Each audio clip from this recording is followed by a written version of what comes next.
Hello dear student, मैं आरजू रावत स्वागत करता हूँ आपका आज के इस एजुकेशनल लेक्चर में। तो चलिए शुरू करते हैं आज का लेसन। तो बच्चों, आज हम पढ़ने वाले हैं क्लास 9th इंग्लिश का एक बहुत ही बेहतरीन लेसन जिसका नाम है काठमांडू। तो बच्चों, सबसे पहले देखेंगे अराइवल इन काठमांडू। काठमांडू में आगमन, किसका आगमन? The writer arrives in Kathmandu the capital city of Nepal. तो जो लेखक है नेपाल की राजधानी काठमांडू में प्रवेश करते हैं। नेपाल की राजधानी काठमांडू में आते हैं। As soon as he enters the city he notice that is full of life and activity. तो जो लेखक है शहर में प्रवेश करते ही उन्हें पता चलता है कि ये जो शहर है वह जीवन और गतिविधियों से भरपूर है। The streets are crowded with people, vehicles, shops and street vendors. और जो यहाँ की सड़कें हैं वो लोगों, वाहनों, दुकानों और सड़क विक्रेताओं से भरी हुई है। There are many sounds, smells and colours everywhere. और वो देखते हैं कि हर जगह पर अनेक प्रकार की आवाज़ें, गंध और रंग भी मौजूद है। The city looks noisy and slightly disorganised yet energetic and lively. और यह शहर जो है वो शोरगुल से भरा हुआ है और थोड़ा अव्यवस्थित सा लगता है, फिर भी वहाँ पर जो है ऊर्जावान, जीवंत है। The writer presents Kathmandu as a place where life moves continuously without pause. और जो लेखक है वो काठमांडू को एक ऐसे स्थान के रूप में प्रस्तुत करते हैं, ऐसे स्थान के रूप में बताते हैं कि जहाँ जीवन बिना रुके निरंतर चलता रहता है। अब हम आगे देखेंगे बच्चों, visit to the Pashupatinath temple, मतलब पशुपतिनाथ मंदिर की यात्रा। The writer visits the famous Pashupatinath temple. तो जो राइटर है वह काठमांडू का एक प्रसिद्ध मंदिर है जिसका नाम है पशुपतिनाथ मंदिर है, वहाँ की यात्रा करते हैं। Which is one of the most sacred Hindu temple dedicated to lord Shiva. जो क्या है, भगवान शिव को समर्पित सबसे पवित्र हिंदू मंदिरों में से एक है। Only Hindus are allowed to enter the inner part of the temple. और वहाँ पर मंदिर के अंदर केवल हिंदुओं को ही प्रवेश करने की अनुमति है। However the writer notice that some foreigners try to enter the temple. और लेखक गौर करते हैं कि कुछ विदेशी लोग, सम फॉरेनर्स, कुछ जो विदेशी लोग हैं वह मंदिर में अंदर जाने की कोशिश कर रहे हैं। When the priest realise this he becomes angry and forcefully pushes them out. और जैसे ही यह वहाँ के जो पंडित जी रहते हैं, पुजारी रहते हैं, उनको जब इस बात का पता चलता है कि जो कुछ वहाँ के फॉरेनर्स है वह मंदिर में अंदर आने की कोशिश कर रहे हैं, तो वह उन्हें क्या करते हैं, ज़बरदस्ती गुस्सा होकर के angry and forcefully pushes them out, उन्हें गुस्से से ज़बरदस्ती बाहर धकेलने की कोशिश करते, उन्हें बाहर धकेल देते। This incident shows confusion, strict religious rules and lack of tolerance. और जो यह घटना है, ये जो वहाँ पर घटना होती है वह भ्रम, कठोर धार्मिक नियमों और असहिष्णुता की कमी को दर्शाती है कि वहाँ के जो रूल्स है, उस मंदिर में जाने के जो रूल्स है वो बहुत ही क्या है, कठोर है, क्योंकि वहाँ पर दूसरे लोगों को जाने नहीं दिया जाता। अब हम आगे देखेंगे बच्चों, strange and disturbing scenes at the temple, मतलब मंदिर में कुछ विचित्र और विचलित करने वाले दृश्य। और वो दृश्य क्या है, देखते हैं। Around the temple the writer sees many disturbing and confusing scenes. अब जो लेखक है वो देखते हैं कि मंदिर के आसपास बहुत सारी विचलित करने वाले और भ्रमित करने वाले दृश्य दिखाई देते हैं। अब कौन से दृश्य दिखाई देते हैं? Monkeys are fighting among themselves to grab the food offering meant for the gods. तो क्या देखते हैं कि वहाँ पर कुछ बंदर आपस में लड़ रहे हैं ताकि देवताओं को अर्पित किए गए भोजन को वो छीन सके और खा सके। Some prides are arguing loudly with each other. और ये क्या देखते हैं कि वहाँ पर कुछ जो पुजारी है वह आपस में लड़ रहे हैं, बहस कर रहे हैं ज़ोर ज़ोर से। Near by on the banks of the Bagmati river a dead body is being cremated. पास ही जो बागमती नदी है उसके किनारे पर एक शव का अंतिम संस्कार किया जा रहा है। The combination of prayers, fights, noise and death creates an atmosphere that is chaotic rather than peaceful. तो क्या होता है, जो लेखक है वो देखते हैं कि वहाँ पर जो प्रार्थनाएं की जा रही है, झगड़ों, शोर और मृत्यु का जो एक संयोजन है, एक ऐसा वातावरण बनाता है जो शांतिपूर्ण होने के बजाय अराजक होता है। वहाँ पर बहुत ज़्यादा शोरगुल होता है और यह लेखक को पसंद नहीं आता। अब इसके बाद हम देखेंगे बच्चों, visit to the Boudhanath stupa. Boudhanath stupa का दर्शन। After leaving the Pashupatinath temple the writer goes to the Boudhanath stupa, a famous Buddhist shrine. अब क्या होता है बच्चों, जो लेखक है वो क्या होते हैं, पशुपतिनाथ मंदिर से निकलने के बाद काठमांडू का एक बहुत ही प्रसिद्ध क्या है, बौद्ध तीर्थ स्थल है जो दिख रहा है आपको, ये है बौद्धनाथ स्तूप। इसकी ओर जाते हैं और वो वहाँ पर क्या देखते हैं, वो वहाँ पर देखते हैं the atmosphere here is completely different. तो क्या देखते हैं, वहाँ का जो वातावरण है वह बिल्कुल पशुपतिनाथ मंदिर से एकदम डिफरेंट है, वहाँ से पूरा अलग है। द प्लेस इज़ काम क्वाइट एंड पीसफुल। तो जो ये बौद्धनाथ स्तूप है, यहाँ का जो एटमॉस्फेयर रहता है वो वहाँ से बिल्कुल अलग रहता है और यहाँ का जो वातावरण है वहाँ से बिल्कुल अलग रहता है। यहाँ सभी जगह एकदम शांत वातावरण, निर्मल और सुकून भरा रहता है, पीसफुल रहता है। Devotees move around the stoop silently and spin prayer wheels as part of their religious practice। और जो यहाँ पर श्रद्धालु रहते हैं वो क्या करते हैं, चुपचाप वो जो स्तूप है बौद्धनाथ स्तूप, उसकी परिक्रमा करते हैं। परिक्रमा करते हैं मतलब उसके आसपास घूमते हैं और अपनी धार्मिक प्रथा के जो उनका हिस्सा रहता है उसके रूप में जो ये प्रार्थना चक्र है, ये प्रार्थना चक्र इसको घुमाते हैं। The writer feels a deep sense of काम एंड स्पिरिचुअल पीस हियर। तो जो राइटर रहते हैं, जो लेखक है, उनको यहाँ पर गहरी शांति और आध्यात्मिक सुकून का अनुभव होता है, क्योंकि यह जो होता है पशुपतिनाथ टेम्पल से बहुत डिफरेंस होता है। वहाँ पर बहुत ज़्यादा शोरगुल रहता है, लड़ाई झगड़े होते रहते हैं और यहाँ पर क्या होता है, एकदम शांत वातावरण रहता है। अब इसमें आगे लेखक ने दोनों धार्मिक स्थानों के बारे में बताया बच्चों। क्या बताया है, पहला केओस एंड दूसरा piece.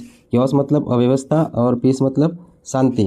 Contrast between two religious मतलब दो धार्मिकों के बीच विरोधाभास। The writer clearly contrast the two religious places. Pashupatinath temple is noisy, crowded and full of confusion. तो जो लेखक है उन्होंने दोनों धार्मिक स्थलों के बीच स्पष्ट क्या करी है, तुलना करी है दोनों के बीच में, जिसमें जो पशुपतिनाथ मंदिर है वो क्या है, शोरगुल भरा, भीड़भाड़ वाला और अव्यवस्था से ग्रस्त है, जबकि while Boudhanath stupa is silent. और जो बौद्धनाथ स्तूप है वो एकदम शांत है, ऑर्गेनाइज्ड व्यवस्थित है, एंड पीसफुल और शांतिपूर्ण है। Through this contrast the writer shows that different religious express spirituality in different ways even with in the same city. और इस तुलना के माध्यम से जो लेखक है उन्होंने यह बताया है कि ये जो शहर है काठमांडू, इस शहर में विभिन्न धर्म आध्यात्मिकता को अलग अलग तरीक़ों से व्यक्त करते हैं, क्योंकि एक ही शहर में दो धार्मिक स्थान है जहाँ पर एक जगह बहुत ज़्यादा क्या है, शोरगुल है, अव्यवस्थित है, और दूसरी जगह बहुत ही शांति है। अब आगे क्या होता है बच्चों, जो लेखक है वो क्या करते हैं, काठमांडू का जो लोकल मार्केट रहता है उसको एक्सप्लोर करते हैं। मतलब काठमांडू के जो स्थानीय बाज़ार है उसकी सैर करते हैं, वहाँ का जो मार्केट है उसमें घूमने जाते हैं। The writer walks through the streets of Kathmandu and closely observes the local markets. तो जो लेखक है वो क्या होते हैं, ये जो देख रहे हैं ये यहाँ का लोकल मार्केट है। तो जो राइटर है वो काठमांडू की गलियों में घूमते हैं और वहाँ के स्थानीय बाज़ारों का बारीकी से अवलोकन करते हैं। जो देख रहा है ये काठमांडू का लोकल मार्केट है, वो यहाँ पर जाते हैं और यहाँ पर वो एकदम बारीकी से इसका अवलोकन करते हैं। अब आगे, he sees vendors ceilings fruits flowers religious items clothes and souvenirs. अब वो क्या करते हैं, वो देखते हैं वहाँ के जो विक्रेता है वो फल फूल धार्मिक वस्तुएं कपड़ों और स्मृति चिन्ह को बेचते हुए दिखता है। वहाँ के जो विक्रेता रहते हैं वो फल फ्रूट्स बेचते हैं, पूजा की सामग्री बेचते हैं, है ना, कुछ स्मृति चिन्ह जो रहते हैं वो बेचते हैं, धार्मिक वस्तुएं पूजा की सामग्री ये सब वहाँ के जो वेंडर्स हैं वो बेचते हैं। The streets are narrow and crowded making it difficult to walk freely. और वहाँ की जो गलियाँ रहती है वो काफ़ी ज़्यादा नैरो रहती है। नैरो रहती है मतलब सकरी रहती है। नैरो नैरो मीन्स होता है सकरी छोटी। And crowded making it difficult to walk freely. और वहाँ पे काफ़ी ज़्यादा भीड़ भाड़ होती है जिससे कि वहाँ पर एकदम फ्रीली स्वतंत्र रूप से चलना काफ़ी ज़्यादा मुश्किल हो जाता है। देख रहे हो बच्चे यहाँ पे कितनी ज़्यादा भीड़ है, तो यहाँ पर कोई एकदम फ्रीली चल ही नहीं सकता क्योंकि बहुत ज़्यादा भीड़ है, आराम से वहाँ पे चल नहीं सकते। The markets reflect the cultural richness and traditional lifestyle of the city. और जो यहाँ का जो बाज़ार है वो यहाँ के शहर की काठमांडू शहर की सांस्कृतिक समृद्धि और पारंपरिक जीवन शैली को दर्शाता है। अब इसमें हम आगे देखेंगे बच्चों, फाइंडिंग काम इन द सिटी नॉइस, मतलब शहर के शोरगुल में शांति खोजना। अब इसमें द फ्लूट सेलर, अब इसमें एक बांसुरी बेचने वाला है। Among the noise and rush of the street, the writer noticed a flute seller sitting quietly. अब जो लेखक है वो देखते हैं कि सड़क के शोर और भागदौड़ के बीच में एक बांसुरी विक्रेता चुपचाप बैठे हुए है ना। तो जो राइटर है वो देखते हैं कि जो इतना जो शोरगुल वाली जगह है, सड़कों पर भागा दौड़ी मची हुई है, बहुत भीड़ है और वहीं पर एक बांसुरी बेचने वाला बैठा हुआ है। He sells flutes made of bamboo in different size. वो देखते हैं कि वो जो बांसुरी बेचने वाला है वह अलग अलग आकार की बांसुरी बेचता है। इसके पास में कई प्रकार की छोटी बड़ी, है ना, बांस की बनी हुई बांसुरी है। When the flute seller plays his flute, the sweet and soft music rises above the noise of the city। और जब बांसुरी बेचने वाला, ये जो बांसुरी बेचने वाला, ये जो अपनी बांसुरी प्ले करता है, अपनी जो बांसुरी बजाता है, तो लेखक देखते हैं कि वह जब बांसुरी बजाता है तो मधुर और कोमल संगीत, उसकी जो बहुत ही मधुर आवाज़ है और कोमल संगीत शहर के जो शोर से ऊपर उड़ जाता है। मतलब उस शहर में इतना बहुत ज़्यादा शोर होता है तो इसकी जो साउंड रहता है, बांसुरी का जो संगीत रहता है, जो मधुर आवाज़ रहती है, वो वहाँ के शोर से भी ज़्यादा ऊपर उड़ जाती है। फॉर अ मोमेंट, कुछ पल के लिए, एवरीथिंग फील्स काम एंड पीसफुल। तो क्या होता है, कुछ समय के लिए लेखक को सब कुछ शांत और सुकून भरा लगता है। अब इस लेसन में लेखक ने हमें भारतीय संस्कृति में बांसुरी का महत्व बताया है। The importance of the flute in Indian culture, इसका मतलब होता है भारतीय संस्कृति में बांसुरी का महत्व। The writer reflects on the importance of the flute in Indian culture. लेखक ने भारतीय संस्कृति में बांसुरी के महत्व पर विचार किया है। The flute is closely associated with Lord Krishna and Indian classical music. इसमें जो लेखक ने बांसुरी का जो संबंध है वह भगवान श्री कृष्ण से और भारतीय शास्त्रीय संगीत से बताया है, क्योंकि इसका बहुत गहरा संबंध है लॉर्ड कृष्णा से बांसुरी का, आप तो सब जानते ही है, और इंडियन क्लासिकल म्यूज़िक से भी, है ना, भारतीय जो शास्त्रीय संगीत है उससे गहरा संबंध है।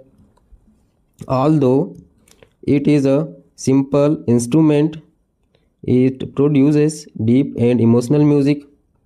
हालांकि यह एक सरल वाद्य यंत्र है, सिंपल इंस्ट्रूमेंट मतलब वाद्य यंत्र, फिर भी यह क्या होता है, गहन और भावपूर्ण संगीत उत्पन्न करता है। मतलब बहुत ही गहरा, डीप, बहुत ही गहरा और इमोशनल म्यूजिक मतलब भावपूर्ण संगीत। The writer admires the flute because it represents simplicity, traditions and cultural beauty.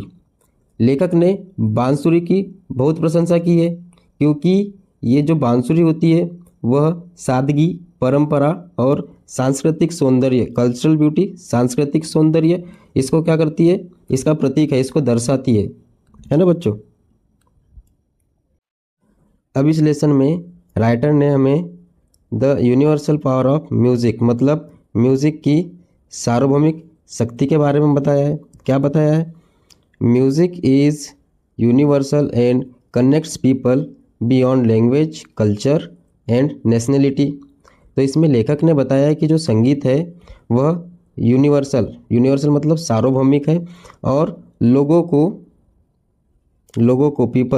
को भाषा, कल्चर, संस्कृति एंड नेशनलिटी और राष्ट्रीयता से परे जोड़ता है ना बच्चों। The flute seller music creates a peaceful moment in the busy city. और जो बांसुरी विक्रेता है उसका जो संगीत है वो एकदम बिजी शहर में, जो शहर व्यस्त है उसमें एक पीसफुल मोमेंट मतलब एक शांतिपूर्ण क्षण पीसफुल मोमेंट का क्या करता है, निर्माण करता है। It touches the hearts of people and brings emotional comfort even if only for a short time. और ये जो संगीत है यह लोगों के दिलों को छूता है। It touches the hearts of people मतलब इसकी जो बांसुरी से जो संगीत निकलता है वो क्या करता है, लोगों के दिलों को छूता है और इमोशनल कंफर्ट देता है। इमोशनल कंफर्ट मतलब भावनात्मक सुकून देता है, भले ही थोड़े ही समय के लिए, है ना, थोड़े ही समय के लिए उनको एक भावपूर्ण सुकून देता है। The writer believes that music is universal and connects people beyond language, culture and nationality. क्योंकि लेखक का मानना है कि जो संगीत है वो सार्वभौमिक है और यह भाषा, संस्कृति और राष्ट्रीयता से परे लोगों को जोड़ता है। समझ गए बच्चों। अब हम देखेंगे बच्चों में काठमांडू लेसन का कंक्लूजन मतलब निष्कर्ष। अ सिटी ऑफ कॉन्ट्रास्ट, विरोधाभासों का शहर। In the end the writer describes Kathmandu as a city full of contrast. तो जो लेखक है इन्होंने अंत में काठमांडू को विरोधाभासों का शहर बताया है ना। इसमें it has both noise and silence, इसमें शोर भी है और सन्नाटा भी है। कियोस एंड पीस, इसमें अराजकता है और शांति भी। ट्रेडिशन एंड मॉडर्न लाइफ, इसमें परंपरा भी है और आधुनिक जीवन भी, इसमें क्या है, सब कुछ मौजूद है। The visit leaves a deep impression on the writers mind. और यहाँ की जो यात्रा थी, काठमांडू की जो यात्रा थी, इस यात्रा ने लेखक के माइंड पर मतलब लेखक के मन पर एक डीप इम्प्रेशन मतलब एक गहरा प्रभाव छोड़ा है। He remembers Kathmandu not just as a city but as an experience of culture, religion and music. जो लेखक है उन्होंने काठमांडू को सिर्फ एक शहर के रूप में नहीं बल्कि संस्कृति, धर्म और संगीत के रूप में याद है। तो बच्चों इस लेसन में इतना ही था। अगर आपको ये लेसन अच्छा लगा होगा, समझ में आया होगा, तो चैनल को सब्सक्राइब करें, वीडियो को लाइक करें, शेयर करें और कमेंट करें ताकि आपको ऐसे ही लेसन आगे मिलते रहे।